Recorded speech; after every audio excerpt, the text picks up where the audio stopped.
Okay, so this is part 4 of the 2-stroke triple powered yard cart. Now, there's still more tubing I want to add to this frame, and I want to use some of this. I found some of this at the scrapyard, and I want to use it for this project. This is actually 5/8 pipe. Pipe is measured by inner diameter, which makes this a little bit bigger than 3/4 of an inch outer diameter. It's a little bit thicker and a little bit heavier than what I'd like to use, but I'm not really worried about weight on this project.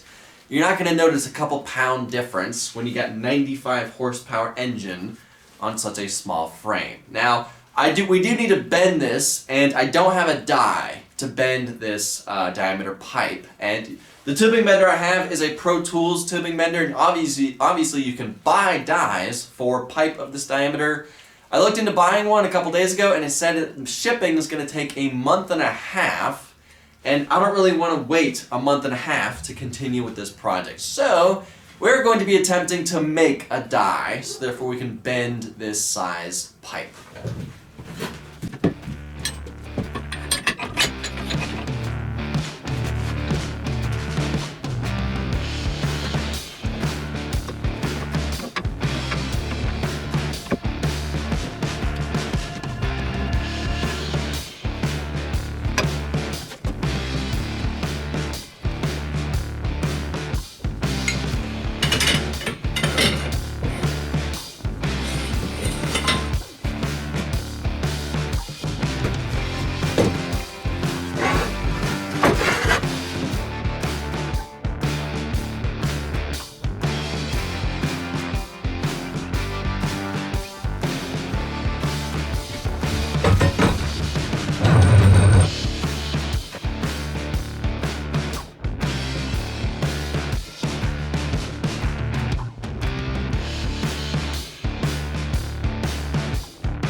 Okay, so the die is finished. This thing took me roughly a day and a half to make, which isn't that bad considering we would have had to wait a month and a half for the other one to ship. So now, something I realized a couple hours ago is I have a pipe bender.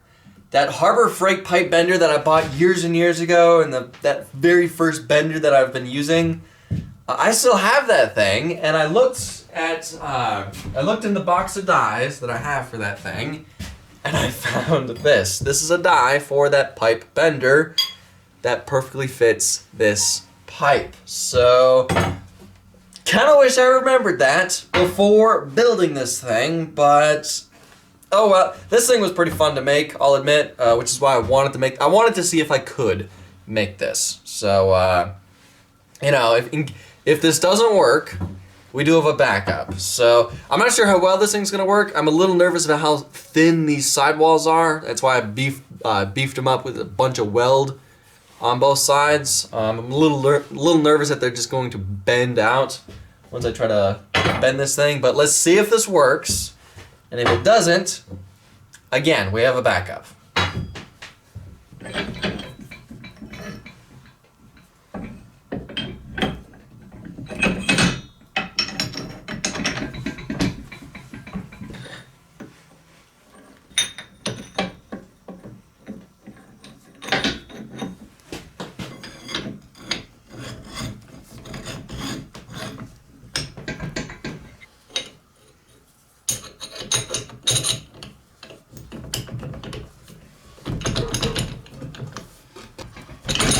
Come on.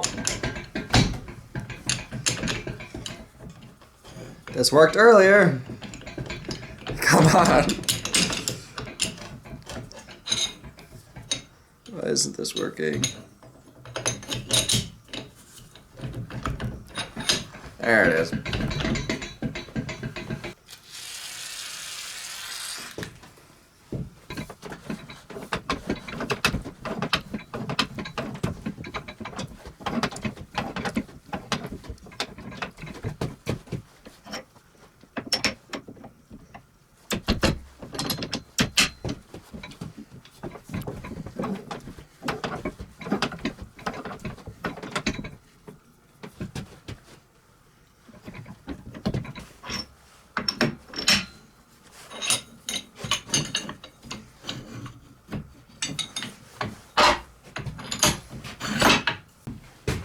Yeah, I'd say this works perfectly. This stuff is super easy to bend. There's no kinks anywhere.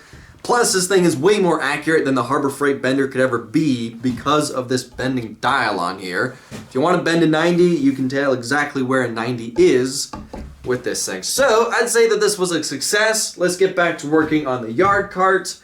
Let's work on installing the steering.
so we finished the steering. It's a little bit too quick. If I left it like this thing would be super twitchy at high speeds.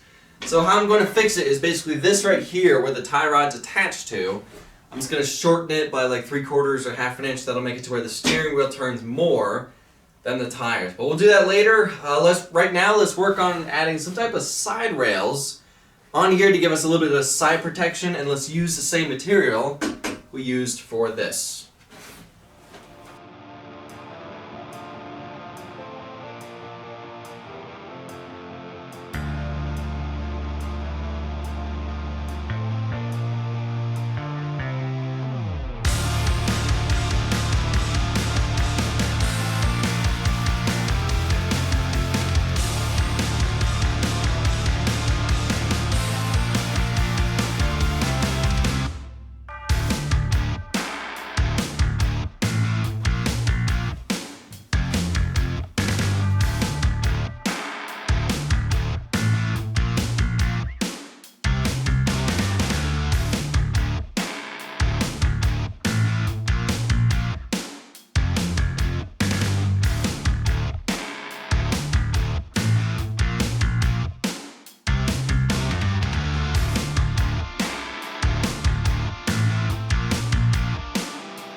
Okay, so let's move on to working on installing the expansion chamber and muffler on this thing. Now, like I said in the last video, the expansion chamber is going to fit something like this.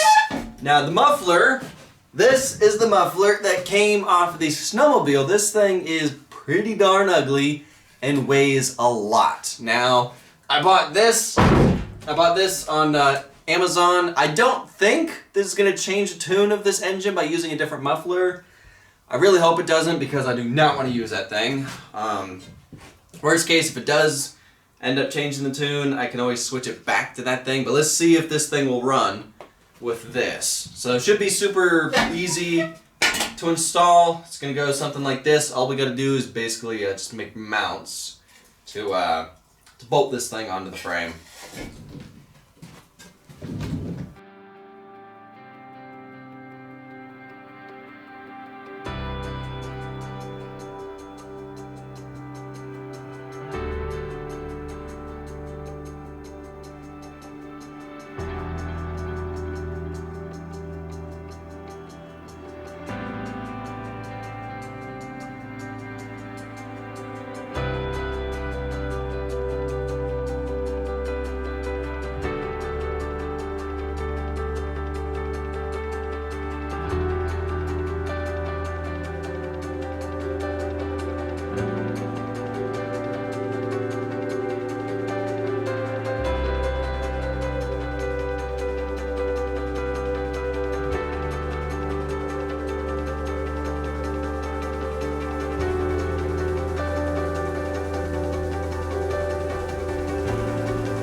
Okay, so we installed the muffler and expansion chamber on this thing. I may move it a little bit because I don't know why I put it up so high.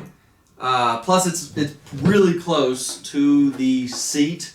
If I left it like this, I think it would melt the seat a little bit. I am going to be adding a heat shield on this thing, but I don't want it that close to the seat. So I may try to move it a little bit more and see if I can get it just a little bit down and get it a little bit more away from the seat on this thing. But we'll do that, in the next video.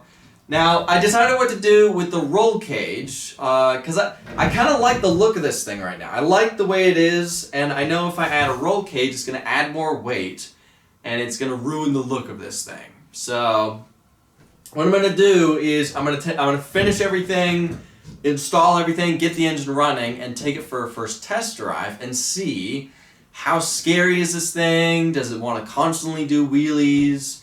Do we need a wheelie bar on this thing? And do we need a roll cage? So from that first test drive, we will decide all that stuff. But for now, I just kind of want to leave the frame how it is and see if we don't really need a roll cage on this thing. Now, I kind of forgot what it's like working on the smaller stuff like this. I've been working on these big projects forever, and projects that take upwards to 6 to 8 months from start to finish, and it's working on stuff like this again kind of reminds me of what it's like working on small, simple stuff. So I think I've been working on this thing for maybe 4 or 5 weeks, somewhere around there, and this thing is we only need to do a couple more things before we can disassemble everything, weld the frame together, reassemble it, and then start working on hooking everything up and plumbing everything. So next couple things we need to do is install the radiator and the gas tank. I haven't really decided yet on whether or not I'm going to delete the oil injection on this thing and just run premix. I think I'm going to do that because it's going to be easier. Plus, you guys are saying that these pumps are known to go out, and if they do go out, it's kind of hard to tell before it's too late and before you blow this engine up. Some of you guys were saying that, you know, some engines, not only does the oil injection also, you know, inject the oil into the intake, it also injects it onto the bushings of the crankshaft on this thing. And I looked into it. This engine doesn't have that. It has the possibility of being able to do that if you get a different pump on here, but this pump right now doesn't inject oil into the bushings on this thing. So I can delete it if I want to, but we'll decide that in the next video of this project. Because I think it's going to be easier just having one tank and not have to worry about two tanks and have to worry about making sure to fill the oil tank on this thing. But anyway, that's going to have to be for next video of this project. For now, I gotta end this video here. Thank y'all for watching. I'll see ya in the next video.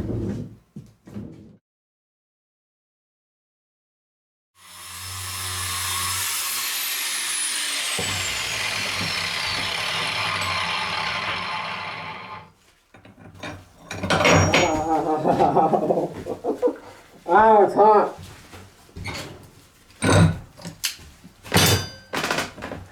Surprise, surprise, it's hot.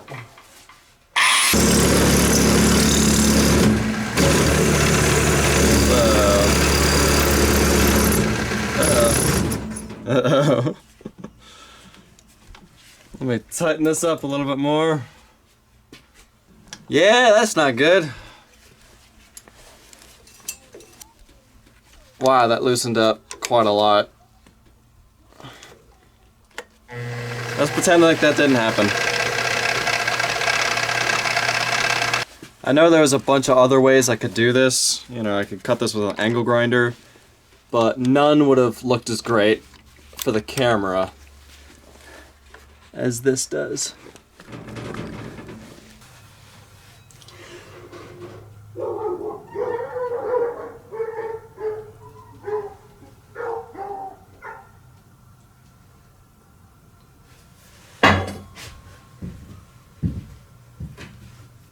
Anytime my neighbor makes noise, anytime I make noise, those dogs go nuts. Yep, those dogs are annoying.